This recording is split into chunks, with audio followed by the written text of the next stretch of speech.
Thanks so much, Jackie, for sitting down with me. Yeah, thank you for having me. For everybody watching, my name is Michael. I'm one of the founders of Alpaca Health, where we help BCBAs start, launch, and grow independent ABA practices. Jackie is one of the founders of Heart of Village ABA, one of the first practices that we helped launch in the Pueblo, Colorado Springs area of Colorado. And I'm really excited to ask you some questions and have you share your story to some of the BCBAs thinking about starting their practice out there, Jackie. Yeah, I would love to help. I'd love to start with just the origin story. If you can tell us a little bit about what was going on in your life when Heart of Village was just an idea, what led you to kind of be motivated to even start the practice in the first place? Yeah, I feel like I've always had the idea of having my own practice, even from back when I was an RBT. I just never really knew when or how I was going to do it. In that moment in my life, I had just had my first child. My husband and I were kind of shifting roles where he was going to quit his job so he could stay home and take care of our child, and I was just going to be the main provider. Um, so I found a job that offered a very competitive, rate at the time, and I thought it would be a really good fit. And unfortunately, I just found myself in a situation where I wasn't happy. In that time, I was using the Alpaca note system that you guys offered. And you had reached out to me and kind of asked, to get in touch with more people. I had assumed you were just going to try to sell it, to the company. But because I was leaving, I had, mentioned, oh, well, I can get you in contact with the owners. That's kind of what sparked the conversation. And you asked me, like, well, where are you thinking of going? And I had absolutely no idea. I just knew I didn't want to be there. And that's kind of what started the whole journey. That's amazing. It still shocks me, by the way, that you had a kiddo like a couple of months slash weeks before you started a business. It's still like when I tell the story, sometimes I'm like, that can't be right. I must be mistelling it, but this is evidence I'm not. Honestly, I think that's probably one of the reasons that's pushed me to try and really give it my all is because this is it, right? It's either this or go back and work for someone, which is fine, but I do it all for them.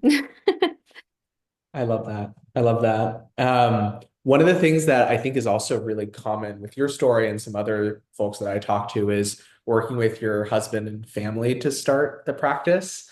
So many BCBAs we talk about have either like a partner that's been supporting them or like a cousin that's done some medical work in the past. So what's that been like and sort of how has that influenced how you've thought about starting the practice?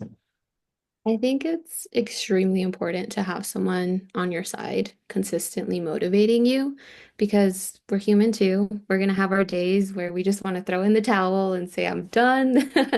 But I really do, want to thank Miguel, my husband, just because he's pushed me every single time. Like, this is what you've asked for. Like, see it through. You're going to be happy at the end of the day. And it's true, it's just a little bump in the road, but in the moment, it can feel overwhelming. So I definitely think having someone there to support you, whether it be a spouse or a cousin or a family member, is super important. I mean, this is a dream of yours, right? So you definitely need people who are cheering you on. Yeah. I'd love to go back to sort of as you were thinking about taking the leap and how you actually made that decision. Like it's, long time coming, you thought about it, you wanted to leave the last job. I guess what actually pushed you to take the leap and start the practice in the first place? Was it like an idea, something someone said to you, a conversation you had? Um, It was actually my conversation with you. So I think one of the biggest barriers to starting my own company was dealing with insurance, having insurance maybe pay out. And how do I say this? Obviously, I need to get paid. I have a family. We have to eat. We have bills to pay. But to have employees and then have the pressure of potentially not paying them, I think that makes me feel even more anxious about starting my own business. And I think the conversation we had, and you telling me all the benefits about alpaca, and then kind of going back and discussing that with my husband, and him saying, like, okay, well, if it's guaranteed, as long as we're doing the work, like, then yes, I could see this being sustainable, it's consistent. And that's really what pushed me to, you know what, I think this is it. It's time. It's time to take the leap of faith. And yeah, thankfully everything's worked out in our favor. Yeah. I think the financial hurdle is something that more people need to think about because it can be one of the biggest risks of starting a practice is not just you not getting paid, but all of these, BTs that need to be fed and feed their families not being able to do that. And it's sort of on you as a business owner. It's a lot of pressure, and that's what we tried to take away. Were there any other roadblocks that you were thinking about that was blocking you from starting a practice? I think just the business side of it. I feel like as a clinician, I feel pretty solid. Obviously, there's more I could learn. But I think, well, not that I think, I know I've never started a business before, and neither has my husband. So, like the payroll aspect of it, accounting, all the HR stuff, I would have no idea where to even start. And I feel like I would probably constantly feel like I'm just playing catch up, like, oh, now there's this new regulation that I need to know about. Oh, now there's this that I forgot to do. Oh, now there's this. And I think that also really reassured me in wanting to start the company was knowing I had a partner who is more experienced in that area that I could ask, even though it's, super late at night and I should probably leave you alone. Um, but it's been super helpful. I feel the same way because I'm like 9 p.m., 10 p.m., 11 p.m. here in the East Coast. I'm like, Jackie's probably with her baby right now, but I'm just gonna send this text and she can respond to it in the morning. Then you Yeah. text back instantly. Yeah, yeah. But I mean, it's your business, right? Like you want to see it thrive. It's almost like your other baby. Like you really want to take care of it and make sure it grows in the right direction. And sometimes it's late night evenings, and that's okay. So, Um, I feel like you guys had such I don't know if you even remember this, but I remember it being Christmas Eve when you sent me the email that you were ready to go, or like oh, sometime really? in the holiday season. Like I don't know if you remember the details well enough, but like tell us about the early days of like you said yes. What was the next week like, the next couple of weeks? I did something very similar to what I did when I took my BCBA exam. So when I sat down, I actually wrote my name and like, MS, like Master of Science, and then BCBA at the top because that was the goal, right? And then I started taking the test. And so that's exactly what I started doing. Like we started thinking about names and really like, okay, let's get an LLC down because I think that makes it very real. It's not just an idea. Now it's okay, take the first step, then the next, and so on. Um, I think I was just at a point with my previous company where I was over trying to find the perfect ABA company that would finally recognize all my hard work. And that's kind of when I realized, again, if I'm working hard for them, why can't I do that for myself? So, yeah, I feel like that's kind of where where my mindset was at. Love that. How did you come up with the name Heart of the Village? We spent hours upon hours upon hours. We're like, this needs to be perfect. And I'm just gonna throw it out there. It really doesn't need to be perfect. Um, I don't remember what other names had come up, but basically we would come up with a name, then we would do a Google search and it was already taken. And then we'd come up with another name and it was just an ongoing process.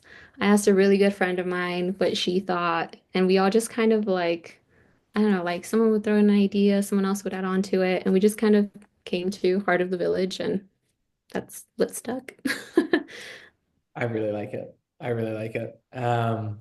Yeah, and I tell so many people thinking about this that you can always change your name down the road. You just need something to get started. And I feel like that's something that I was really impressed by about you and Miguel's just speed of execution. You did not wait around. You were ready to go. You did stuff. You did stuff that I didn't even think that you were going to do. And yeah, I don't know. More of a comment than a question, but just like one of the things that I think I don't know how to teach other BCBAs kind of starting their own practices, but just like the hustle that you did in the early days. Yeah, I think it's definitely a shift in your mindset. Um, you're not working for a company, you're working for yourself. Like what you put in is what you get. And I think thankfully our parents already kind of taught us to be that way, like just, outwork everyone and you'll, come out on top. But I think in the business aspect of it, a lot of BCBAs tend to think, oh, well, I'm just going to be, a clinical director. And it's like, no, you're not a clinical director. It's your company. If you want to focus on RBT training, do it. If you want to focus on CUs, do that. If you want to, like, it's all up to you. And if you just want a clinical director role, then maybe this isn't the best fit for you. But if you're looking to grow your company, I mean, yeah, it's a lot of hard work. It's not easy. Yeah. And can you share a little bit about how you got your first couple of families and clients on the interest list in the door? Because I do think this is the best example of the hustle you showed in the early days Yeah. till to this day. So it was definitely while we were waiting for insurance to kind of come back. I had printed out business cards and brochures or ordered them on Canva. And I went to pediatrician offices. I went to speech, PT, OTs, and daycares and just left all my information, let them know I was a new provider in the area and that I, currently didn't have a wait list. So I'd be more than happy to just help their clients. Um, and then I also reached out on local Facebook groups, which I think that's a very cheap and easy way to market because there are families who want services and need them. They just don't know you exist. So that's really all you're doing is just putting yourself out there. And I also got, I mean, I want to say at least like 4 or 5 clients that way was just through Facebook groups. Wow. So if people don't have the money to invest up front, that's a good way to start. That's amazing. I feel like that mindset shift of I need to now market myself is quite difficult for BCBAs. I wonder if you had to overcome anything like that, or if you have any advice for people who are kind of struggling. They know they want to start their practice, but they're struggling to put themselves out there. Yeah, I think it's a very common thing in our field for BCBAs to have imposter syndrome. Like you could be doing this for 5, 6 years and still ask yourself, like, do I know what I'm doing? And the answer is yes, you do know what you're doing. Like trust yourself. And I think that's really what it comes down to. You are going to be the face of your company and you want your RBTs to believe in you, but for someone else to believe in you, you also have to believe in yourself first. So even if you have to fake it for a little bit until you finally do that. Um, yeah, I really do believe everyone is more than capable. You just have to trust the process. And I think what's really been impressive to me is even after that first push to get clients and families, you're continuing to keep up the hustle with like the events that you go to. Can you talk a little bit about how you're thinking about community outreach and marketing even now after you have a almost full caseload? Yeah. So we've been in contact with more like home health agencies who do like nursing and stuff like that. And so some of them actually put together community events where they'll have local resources kind of come together. And so we've just been reaching out like, hey, is this, a private kind of community event or can we be a part of it and almost crash their party and become a part of it? We're actually doing another one this Friday. I had seen a post on Facebook from one of the school districts saying they were going to have resources, and I did the same exact thing. I mean, I just emailed them, hey, is this, just specific to school or can I go? And usually they're pretty understanding, we all just want what's best for our families, and that's kind of how it happens. So, Um, Now I guess I want to turn to Alpaca a little bit. Can you talk a little bit about, I know you kind of shared some of the financial things at the beginning, but the challenges that you knew you needed help solving when starting your practice and maybe some of the problems that have come up as you have gotten the practice started? yeah. I think one of my biggest concerns was like payroll. I know in the beginning it was just me, so I didn't really have to focus too much on payroll, but still it's like, how do I even pay myself?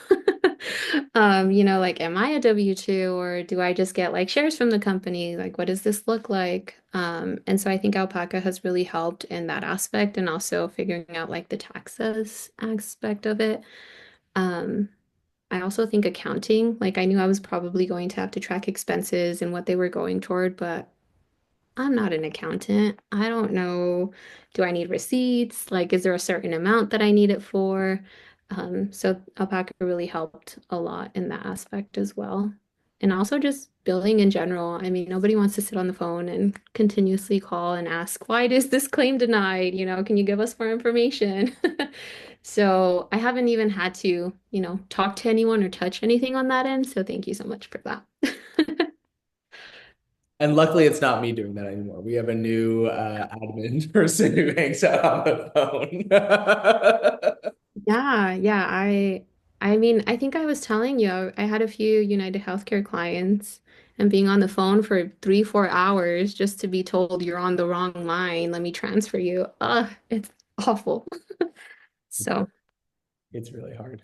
Um, and I guess, can you tell everybody a little bit about how Alpaca is helping with some of the behind the scenes work? You've kind of talked about billing already, but maybe anything else that you think we've been helpful to you on? yeah, I think session notes have been really big. I know the RBTs have really enjoyed the AI generated session notes. Um, I think it's really interesting, honestly, how it picks everything up and then kind of just makes a nice, neat paragraph for you. That's definitely helped me too when supervising because I feel like I can be more involved in the session and I'm not just constantly, typing away on my computer. I also think having I think it's the treatment plan generator that you have, where I can just kind of upload a document and then type in whatever information I'm looking for, and it just makes it look nicer so I can copy and paste that into a treatment plan if needed. Um, and just the data collection system, I really like it. It's very simple and like easy to use, not overly complicated or anything like that. Which I know it's just me right now, but again, the more I bring on other BCBAs, it'll be nice to not have to go through 20 hours worth of training so they know how to use a program. 100%. Um, and for what it's worth, like I do think we've probably made mistakes and our data collection system and technology hasn't been perfect. Has there been an example of a place where you think we were not so great in the early days, but maybe improved over the last couple of months? I mean, I know, how do I say this? I know it's a newer product, right? And I think what I really like about Alpaca is I feel like I'm in a position where no matter what challenge I encounter, if I reach out to you, it's going to be resolved. And I really like that because I think, like, for example, Central Reach, I feel like if I were to call them, I'd probably be on a wait for 30 minutes, an hour. I might talk to someone, I guess, and they might resolve it that day if I'm lucky. If not, it'll probably take longer. It might be like a huge outage. And I think with you, it's just more personable. I'm just working with someone like, hey, this is what I've noticed. Like, what are your thoughts? And then it kind of like starts going through the process of like, yeah, let's try it, or maybe think about it this way. And I think that's what I really appreciate about Alpaca. I wouldn't say there's anything specific that I've noticed. It's just, it's like a team effort, like, hey, this would make my life easier, and you guys are always more than willing to accommodate. Yeah. Our goal is really to be true partners with practices. I think that was our biggest thing coming into this field is we saw all these big companies building for other big companies and small companies trying to use technology that just wasn't designed for them. And so we knew from day one, we wanted to build specifically for clinician-owned practices that were small, local, growing, and were focused on clinical quality first and foremost, period. And that's been really helpful for us. So we don't have to build crazy features that Central Reach does for big corporations. We get to focus on things that actually make clinicians and BTs and clients' lives better. Uh, Yeah, definitely appreciate it. And like I said, the RBTs find it pretty neat too. So that's always nice. that is awesome. Well, I guess, I'd love to talk a little bit more about where you are today and maybe the future next. It's been a couple months of you running your practice. You've grown. Maybe talk a little bit about the growth of the practice since, it's just like I'm trying to think about like when you signed up with us, when you started services, what it looks like today. And if there's been any piece of feedback that you've gotten from a family or a staff member that's really stuck with you. Yeah. So I guess, decided in December. Waited for credentialing and it finally came back, I would say like mid-February, early February. So then I started scheduling initial assessments then, and we started seeing our first clients in March. Um, we're up to 10 clients now, which is really crazy. And we actually have a small waiting list, which is even more insane. Um, I do partner with, local colleagues in the area, so we are looking into finally expanding like Fountain maybe and bringing on another BCBA, which is really exciting and nerve-wracking all at the same time. But yeah, the growth has been really, really great. I think it's nice being more on a personal level with the families. Um, I have kind of a crazy side story. So we have this client who really loves ABA, and I think it's the engagement that he gets either from, that staff member or whoever he's working with that day. And so he was having a really hard time at home. So we actually made a contingency that if he had, I don't want to call it good behavior, like if he followed his behavior contract, then he would have ABA the next day. And if he didn't, he wouldn't have ABA. Which I know is so crazy saying it out loud. But, being the owner of your own company, you have all the control in doing it, which obviously in the long run, not sustainable, right? I was just messing around with a few variables, seeing what would work best for him. But I thought that was really crazy. I've never heard of, a learner being able to quote unquote earn time with ABA. And I don't think you would ever be able to do that with a big company. They would look at me like I were crazy. Like, why are you canceling sessions when they're perfectly able to have them? Luckily, we were able to find a different system for them. But I just thought it was really, interesting. Like again, it's your company. The family's more on a personal level and kind of understand them, and you can also adjust however they may need you to. So And I think it just speaks to how high quality services are. Like the kids are actually looking forward to meeting with their therapist versus dreading it or like kicking and screaming and saying no, no, no, no, no. Like truly right. like the fact that there's a relationship between the child and the therapist, that's incredible. Yeah, we've seen a lot of progress, thankfully, with our kiddos in the past month, month and a half. Some kiddos are trickier than others, just like all clients are, but it's really nice. I really enjoy it. I really don't see myself going back. Yeah. And I guess thinking about the before days, how do you think starting part of the Village ABA and just where you are now has changed your professional life and maybe even your personal life?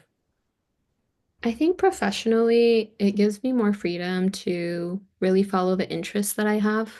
I'm really big on trauma-informed care and ascent-based care and being able to really lead the RBTs in that direction, not just being a part of a company that says they are and then turns around and doesn't do any of it.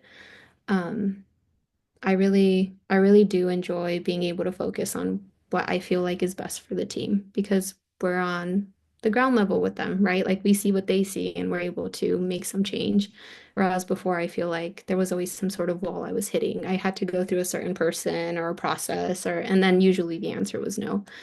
And I think personally, I have more work-life balance, which I know sounds a little crazy. I feel like I'm less stressed in what I'm doing now than when I was a senior BCBA with another company. So, for whatever that's worth. And I've always told BCBAs that I've talked to, like, just start small. You don't have to have your 5 clinics fully staffed right off the bat. Just go for a small caseload, see how you feel. If you want to grow, grow. If you don't, that's okay. Yeah, I love that. You think you have more work-life balance now? I know, right? I mean, I Yeah, know the hours you work because we text at those times. I do. I think in the beginning, it was definitely a lot of work, just doing the client handbook, employee handbook, that kind of stuff. Um, the work nobody wants to do.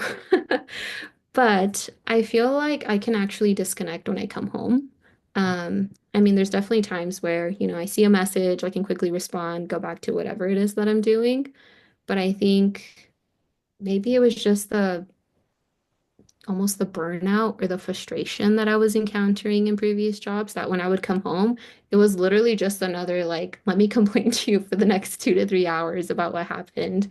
And I feel like that's not beneficial for anyone because one, you leave that conversation just feeling the same exact way.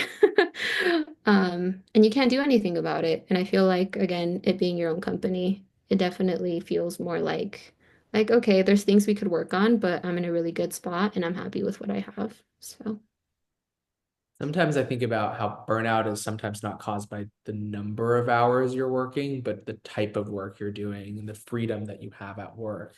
Like maybe you're still working the same number of hours before, but just like the nature of your day is a lot more light, I think, here than when you were working for someone else, it feels like. right. I mean, I worked for a company who, unfortunately, they would hire just really whoever to be an RBT. Um, which I get it. We all have to start somewhere.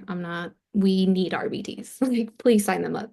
But there were some people that very clearly, I mean, they would say, like, I don't even like kids. And I'm like, okay, so why are you working in a field that's very heavily invested in kids?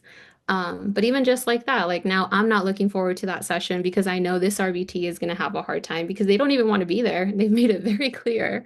And just things like that. Whereas now it's like, hey, I interviewed this person. Okay, I like them. I have a good feeling about them. Let's bring them on. So I don't know. Maybe it is just the different environment that makes it feel more work-life balance than the other job.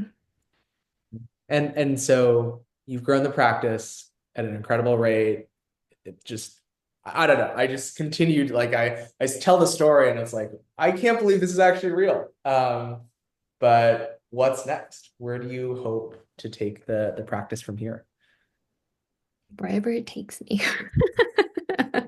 Um, I feel like we're in a really good position, but I've always said at the end of the day, I'm just in it to help the families.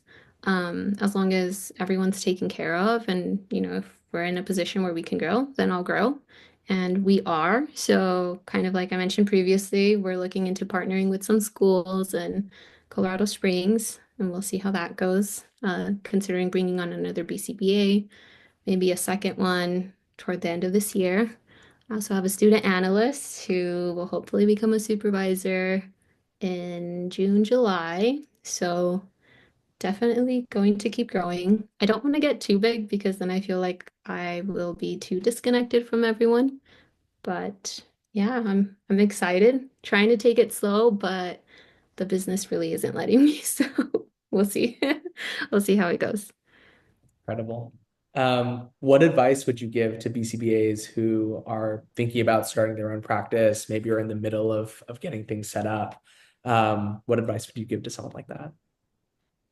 I would tell them that they can do it, that they really need to believe in themselves, and remember their why. If you're doing it for the clients, like that's why you're working hard. That's why it feels frustrating, but that's why you should continue, is for your clients, for your families. And it is very rewarding.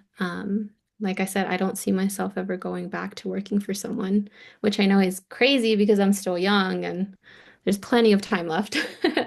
But I really do enjoy it. And if I can do it, I'm sure anyone else could do it. So, Amazing. Well, I think that is a great place to leave it off. Thanks so much for taking some time out of your very, very busy day, Jackie, to tell us a little bit about your experience and hopefully inspire some other BCBAs to start their own practices. yeah, thank you. I appreciate it.